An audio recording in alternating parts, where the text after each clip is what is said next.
Ma mission première dans ce monde, c'est d'apporter la parole, la voix pour la liberté financière des femmes, pour qu'elles n'aient plus jamais à subir.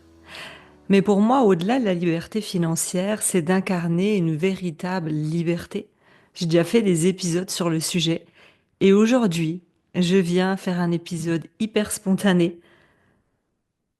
et je vais te raconter une histoire. L'histoire d'une femme qui avant était dans le contrôle, dans l'envie d'être aimé à tout prix, dans l'envie de faire plaisir, dans le il faut surtout pas penser à soi en premier, mais penser aux autres en premier. Je dois tenir ma parole à tout prix. Les autres comptent plus que moi. Je m'abandonne pour être aimé. Et tout doit se passer d'une façon très exacte. Et cet épisode-là, il n'y a rien d'écrit à part trois, quatre mots essentiels que je veux que tu retiennes. Je viens de décider à l'instant de l'enregistrer. C'est une énorme gratitude que j'ai envers la femme que je suis devenue et je sais que ce message va te permettre, toi aussi, de t'élever dans ta liberté de femme grâce à l'histoire que je vais te proposer. C'est pas qu'une histoire, c'est une réalité qui vient de se passer. Et je me suis dit, oui, certes, je donne des conseils business. Oui, certes, j'aide les femmes à gagner de l'argent.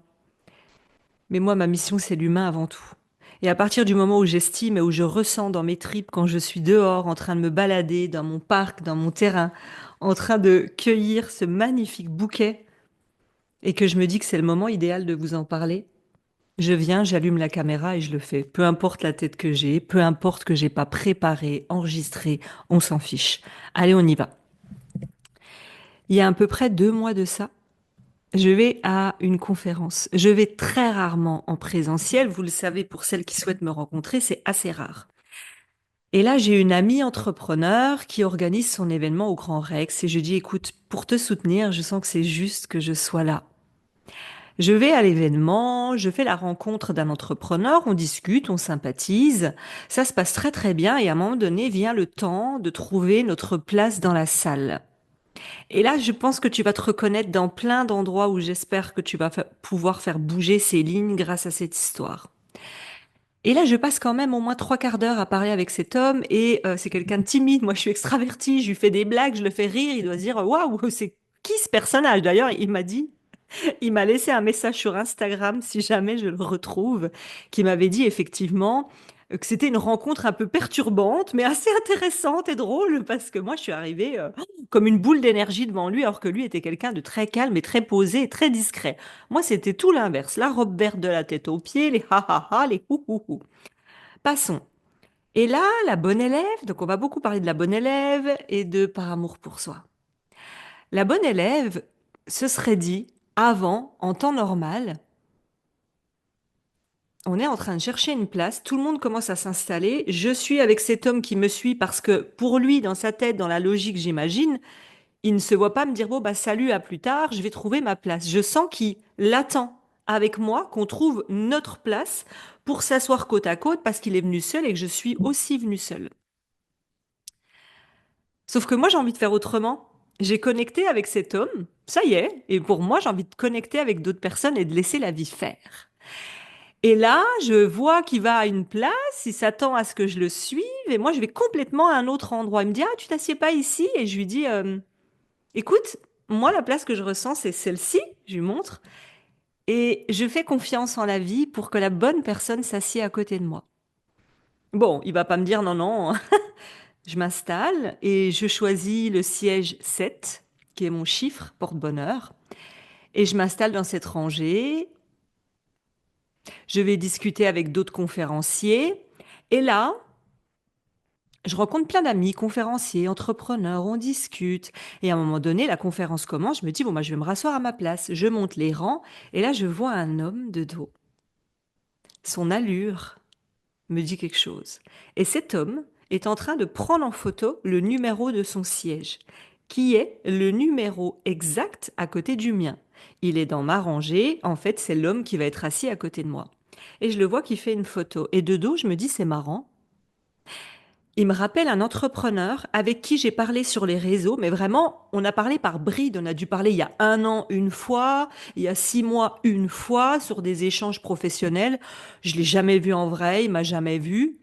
Mais de dos, vraiment, je me dis, tiens, c'est marrant, on dirait que c'est lui. Et là, j'y vais vraiment d'un élan convaincu, en lui posant la main sur l'épaule et en lui disant, c'est marrant qu'on se retrouve aujourd'hui parce que environ 2, 3 jours avant, on s'était de nouveau remis en contact parce qu'il a un parcours sur la prise de parole en public.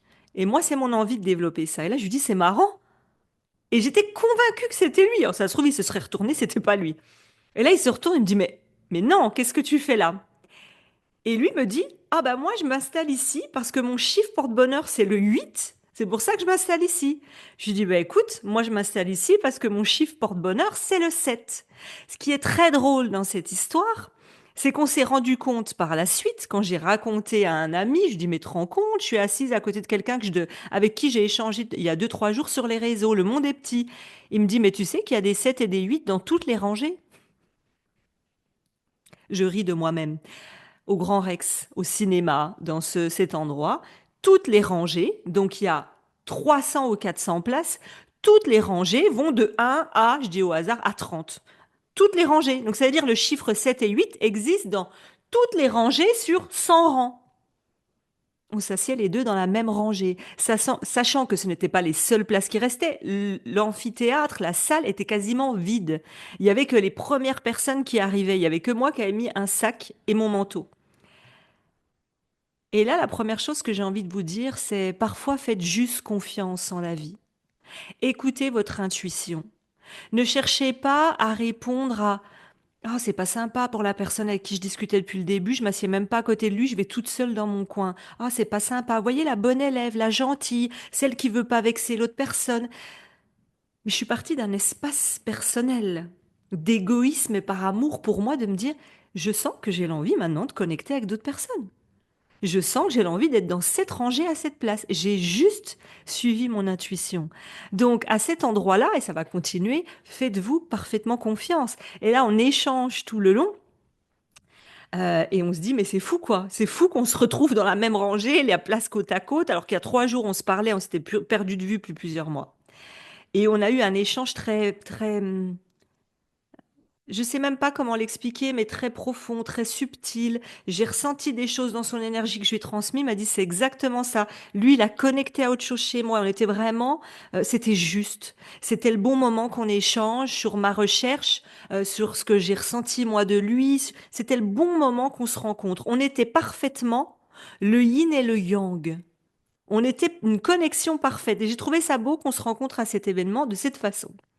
Donc on reste en lien et là il me propose, c'est là aussi que c'est intéressant pour la suite, vraiment je prends du temps mais je sais pas combien de temps va durer cet épisode. J'ai l'impression d'être dans mon journal intime, mais vous allez voir que ça va vous apporter des déclics, je suis convaincue. Ensuite, donc, on reste en contact et il me dit, écoute, ça serait très intéressant qu'on parle de ton projet, de vouloir développer l'art oratoire, ma voix, ma posture sur scène. Je lui dis, à chaque fois que j'ai voulu m'y mettre, j'ai pas trouvé la bonne personne. Il me dit, OK, on en rediscute. On finit par convenir d'un rendez-vous, on s'appelle. Et là, il me dit, écoute, on peut partir sur telle date. C'est férié, t'as rien à faire, j'ai rien à faire, on se voit à telle date et on en discute. 15 jours se passent et moi, je me dis, j'y pense honnêtement, parce que je vois mon agenda, je vois que j'avais noté son prénom et qu'on devait se voir sur Paris, dans un parc. Et là, je me dis, bon, en temps normal, la femme contrôlante, la femme qui veut être sûre de tout anticiper pour que tout se passe bien, qui veut déjà avoir cadré à quelle heure on va se voir, combien de temps ça va durer, est-ce que je dois faire X, est-ce que Y, est-ce que j'ai des choses à préparer pour ce rendez-vous, est-ce que c'est un rendez-vous payant, gratuit. Enfin, vous voyez, j'aurais déjà fait une liste dans ma tête. Et là, je pars du OK. Il me contactera quand il me contactera. Et si je suis plus libre à ce moment-là, c'est OK. Voyez, le lâcher-prise total. Je remercie la femme que je suis devenue parce que je ressens dans toutes les expériences de vie que je vis sur les derniers mois, voire années, que je change complètement. Et ça, tu sais, j'ai envie de te dire que c'est petit à petit. Donc, je vais au bout de l'histoire. Et ce matin, Ce matin, j'ai une amie qui fêtait son anniversaire le dimanche, qui dit à tout le monde, bah écoutez, dimanche il va pleuvoir, par contre jeudi prochain c'est férié, est-ce que ça vous dit qu'on se retrouve tous plutôt jeudi? À la majorité, tout le monde vote pour le jeudi. Et moi, on me donne l'information ce matin et je me dis, mince, c'est le jour où j'avais rendez-vous justement pour ce coaching ou cet échange sur l'art oratoire. Et je me dis, mais ça va être compliqué. Donc, par respect, par contre, j'ai vraiment la valeur de loyauté, de respect, de prendre soin de l'autre, tant que c'est juste pour moi. Je sais plus comment on se met à échanger avec ce coach et on se met à échanger et je lui dis, mais écoute, est-ce que tu peux m'expliquer comment tu ressentais les choses, comment ça va se passer? Est-ce que c'est déjà une première séance de travail? Est-ce que c'est une séance de connaissance? Donc là qu'on échange aujourd'hui, le jour où j'apprends que l'anniversaire est décalé, je lui dis, est-ce que tu peux m'en dire plus, que je vois ce qui est juste pour moi? Et là, donc, il m'explique que c'est une rencontre, c'est une discussion. Il dit justement, c'est l'art. Toi, il me dit, tu vends l'art de vendre sans se vendre. Mais dis-moi, c'est la même chose. On va aller dans un parc. On va discuter de ton projet, de ta vision, de tes ambitions, de pourquoi profondément tu veux travailler sur l'art oratoire. Et, et là, je lui dis, et c'est là où j'ai été fière de la femme que je suis devenue et que je te souhaite. Il m'a expliqué tout le parcours qu'on allait faire pendant 2, 3 heures et je lui ai dit, tu sais, je vais être très honnête avec toi, je sens que ce rendez-vous à cette date-là n'est plus juste pour moi. Maintenant que effectivement lui est vraiment prêt, qu'il m'a expliqué comment ça allait se passer, son ressenti, je lui ai dit, moi je sens que par amour pour moi c'est pas juste. Et par amour pour toi, c'est pas juste non plus, parce que lui va y mettre du travail, de l'intention, c'est quelqu'un qui s'implique. Je lui ai dit, moi, j'ai envie de m'impliquer. C'est un travail pour mon futur, pour l'art oratoire de mon futur. Je lui dis, tu sais, moi, j'ai pas envie de faire ça vite fait entre deux, de me sentir stressée, de me sentir de vite, faut qu'on finisse notre rendez-vous parce que moi, j'ai un barbecue avec les copains, les copines, un anniversaire qui m'attend. Ou alors, mon esprit sera déjà dans l'anniversaire. Ou alors, on le fait après l'anniversaire, mais je serai fatiguée. Et en temps normal, la femme que j'étais il y a encore quelques années, elle aurait empilé. Elle aurait empilé des couches de rendez-vous, des couches d'il faut plaire, des couches de il faut que je m'assieds à côté de lui parce que je peux pas le laisser seul maintenant qu'on a discuté. Il faut absolument que je maintienne ce rendez-vous le 1er mai parce qu'on avait convenu. Mais là, j'ai arrêté les il faut, les empilages et les injonctions. Je suis partie d'un espace d'amour pour moi-même en allant me balader. Vraiment, je le redis parce qu'il est magnifique en allant me balader dans mon parc, en coupant des lilas. Et j'ai dit, bah, écoute, moi, la date n'est plus juste. Elle est plus juste parce que j'ai envie d'y accorder le temps qu'elle mérite à notre rendez-vous, par respect pour toi, par respect pour moi. Et je reviens là-dessus. Je suis pas allée dans que va-t-il penser que j'allume notre rendez-vous, je crois que c'est dans une semaine à peu près. Que va-t-il penser? Je suis absolument pas partie d'ici. Je suis partie uniquement, et j'insiste, d'une source d'amour pour moi-même, en me disant que la femme guerrière, battante, qui doit agir dans la force, qui doit en faire 10 fois plus, qui doit honorer, respecter avant tout chaque personne, avant même ce que moi je ressens, avant même mon bien-être, avant même la confiance pour moi, avant même l'amour pour moi. Et là, j'ai senti que ça partait tellement d'un espace sécure, serein, sans aucune once de je vais pas être aimé, il va me juger, il va se dire que je suis culottée d'annuler une semaine avant. Juste, c'est juste pour moi. Et c'est ça que j'avais envie de vous apprendre dans cet audio. C'est écris-toi quelque part sur ton téléphone, sur un post-it sur ton bureau, sur ton miroir, par amour pour moi. Et quand tu prends des décisions, est-ce qu'à chaque fois tu estimes que tu te respectes avant tout, en priorité, par amour pour toi? Quand je reçois des entrepreneurs dans mon mastermind qui n'arrivent pas à arrêter les contrats avec une personne de leur équipe en disant mais la pauvre, et qui tout le long sur une part émotionnelle me parle de la pauvre personne qui est en face, alors que cette même entrepreneur ne dort pas depuis plusieurs jours, pense qu'à ça, alors que la personne qui travaille pour elle fait Allez, elle nous a dit à 60% son travail, c'est-à-dire 40%, elle fait pas son travail, elle ne fait même pas ce que la chef d'entreprise lui demande. Mais c'est la chef d'entreprise qui se rend malade. Et moi, je suis venue lui dire, par amour pour toi, qu'est-ce qui serait juste? Et elle me dit, ce qui serait juste, c'est soit elle fait ce que j'ai besoin, soit on arrête et je prends quelqu'un d'autre. Je sais que c'est facile à dire ce que je vous dis parce qu'il y a de l'émotionnel, il y a des blessures, il y a du passé, il y a des failles qui ressurgissent dans ces moments-là. Mais si tu ne vas jamais t'y confronter, si tu ne vas jamais expérimenter, tu ne sais pas ce que ça peut donner. Et moi, pour aller plus loin, c'est que j'ai laissé un audio justement à ce coach en lui disant, tu sais, je lui ai expliqué pourquoi je trouvais que c'était pas juste, je voulais pas me sentir pressée, je voulais prendre un véritable temps d'amour pour moi dans ce rendez-vous, je voulais m'honorer dans ce rendez-vous et je voulais l'honorer parce qu'une moitié de mon cerveau n'était pas présente si je faisais vite et si j'empilais les rendez-vous et les événements. Je lui dis j'ai envie de trouver une date qui me semble juste et qui te semblera juste.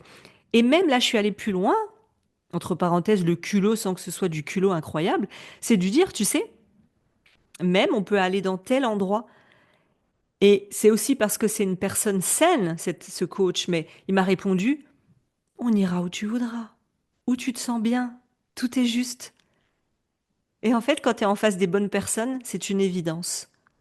Je n'ai pas envie d'être avec quelqu'un qui me dit, on s'assied derrière un ordinateur, on s'assied derrière un bureau, qui es-tu, d'où viens-tu, quelle est ton histoire, pourquoi tu veux monter sur scène. On va marcher, on va discuter, on va prendre le temps de regarder la nature. Et tu vois, quand c'est juste, tout se fait. Ça sera la bonne date, le bon lieu, le bon moment pour tout le monde. Si tu te connectes à partir d'une source par amour et par respect pour moi, qu'est-ce que j'aurais fait dans cette situation?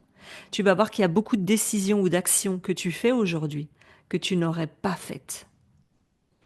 Alors, par amour pour toi, arrête de dire oui pour ne pas blesser. Arrête d'aller dans le sens de l'extérieur pour être aimé. Arrête d'empiler et d'en faire 10 fois plus pour prouver à ta famille, à ton entourage que j'ai pas tous les résultats que je veux, mais vous avez vu, je travaille beaucoup jusqu'à me rendre malade. Beaucoup d'entre vous ou des entrepreneurs arrivent au burn-out parce que vous oubliez l'espace et la justesse par amour pour soi. L'amour de soi, ce n'est pas travailler 7 jours sur 7. L'amour de soi, c'est travailler 3 jours, 4 jours, de laisser des espaces de souffle, de respiration par amour pour soi. J'espère que cette histoire t'aura fait du bien. Moi, en tout cas, je sentais que ma mission n'était pas juste de transmettre du business.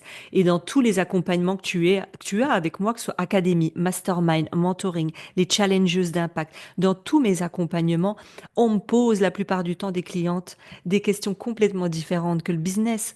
Comment tu t'organises dans ta vie de femme? Comment tu t'organises pour voyager autant? Comment tu dis non? Comment tu es à l'aise avec le non? Et moi, par amour pour moi, il fait partie de ma vie depuis au moins un an maintenant. Et je le fais dans tout. Dans tout. Mettez-vous un post-it par amour pour moi et demandez-vous sans arrêt si ça vous respecte.